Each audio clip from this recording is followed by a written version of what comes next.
একটা ডিম দিয়ে 10টা চপ। আসছে রমজান মাসে আপনার বানানো এই চপটাই হতে পারে সবচেয়ে বেশি স্পেশাল। বেসনের ভাজা এই চপটা খেতে দারুণ মজার। প্রথমে আমরা বেসনের গুলা রেডি করে নিচ্ছি। হাফ কাপ বেসন নিয়ে নিচ্ছি, পরিমাণ মতো লবণ আর 1/4 চা চামচ মরিচের গুঁড়া আর 1/4 চা চামচ দিয়ে দিলাম হলুদের গুঁড়া। অল্প অল্প করে পানি দিয়ে বেসনের একটা স্মুথ গুলা তৈরি করে নিচ্ছি। আর আমি এখানে ছোলার ডালের বেসন নিয়েছি। ছোলার ডালের বেসন বাসায় কীভাবে তৈরি করা যায় ওই রেসিপিটাও আসছে আমাদের পেজে আর চ্যানেলে।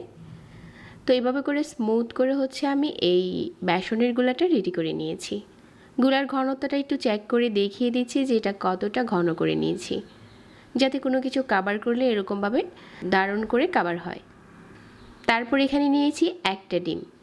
এই ডিমটাকে আমি প্রথমে 5টা স্লাইস করে নিচ্ছি, তারপর এটা থেকে আবারও মাঝখান থেকে কেটে আরও 5টি করে নিচ্ছি। একটা ডিম দিয়ে আপনি অনেকগুলো চপ বানাতে পারবেন।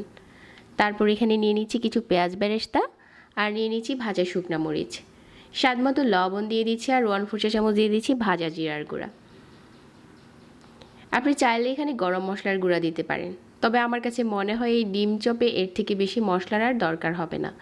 এগুলো দিয়ে বানালে খেতে দারুণ মজার হয়।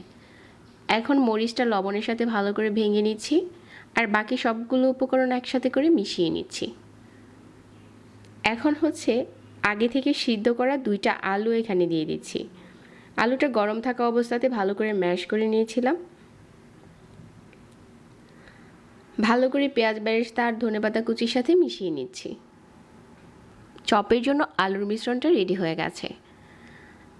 এখন এখান থেকে ছোট ছোট বল নিয়ে এভাবে করে হাত দিয়ে চ্যাপটা করে মাঝ বরাবর দিয়ে দিচ্ছি আগে থেকে স্লাইস করে নেওয়া ডিমের টুকরো। এভাবে করে বানালে আপনি একটা ডিম দিয়ে 10টা চপ পর্যন্ত বানাতে পারবেন।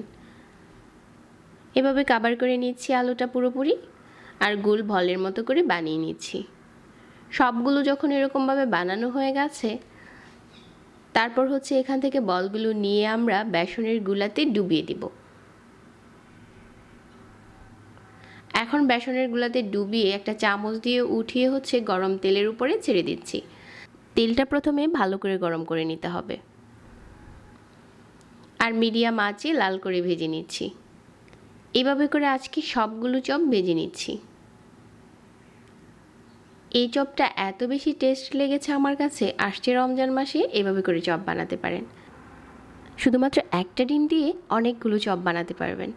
আশা করছি আমাদের আজকের সহজ রেসিপিও সবার কাছে ভালো লেগেছে। এরকম সহজ রেসিপি যদি প্রতিনিয়ত দেখতে চান তাহলে আমাদের পেজ ফলো করে রাখবেন আর চ্যানেল সাবস্ক্রাইব করে রাখবেন। সবাই অনেক ভালো থাকবেন। আজকে এখানেই বিদায় নিচ্ছি। যারা এতক্ষণ ধরে সাথে ছিলেন সবাইকে ধন্যবাদ জানাচ্ছি। আল্লাহ হাফেজ।